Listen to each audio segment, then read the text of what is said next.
Well, I would say to that NATO is important and will probably remain important, but it is for a reason that is maybe not always that clear. NATO represents a security organization from a particular era in history when there were conflict wars, potential wars between states. And NATO has functioned extremely well in deterring war, major war, World War III, nuclear war with the Soviet Union, through having the resources of the state, classical conventional forces and nuclear forces, all the various states of Western Europe, the member states of NATO, arrayed against the Soviet Union. And that remains a role for which there is some future. But one of the reasons why we haven't had that many or hardly any interstate wars is because of the difficulties of conducting that, because of nuclear weapons, because of strength of conventional forces, because of the relative level of unacceptability in international relations. So an institution like NATO remains important to keep in order to reduce the likelihood, the possibility of traditional interstate conflict. But whether it can address all the security challenges that peoples around the world face is another matter.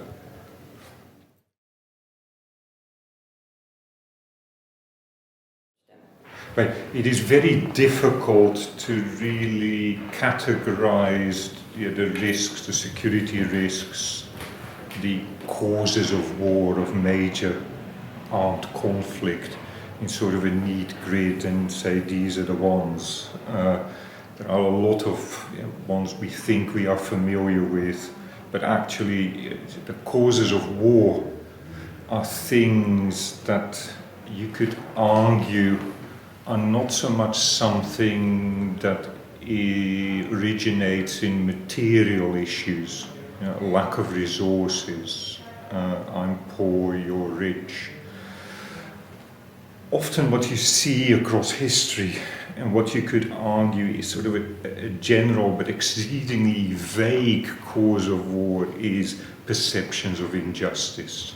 If people have perceptions of injustice, that often is the key factor that energizes them to take up possibly arms.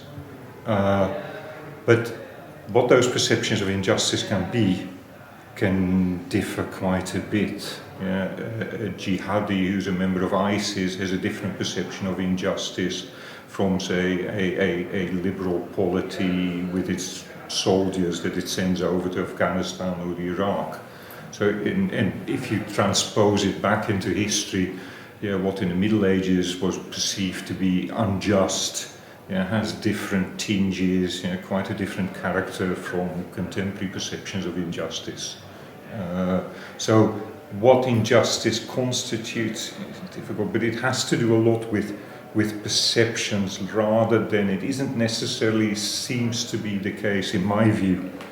It's hotly contested in the field and in the discipline, but it's not necessarily material deficiencies that really cause wars.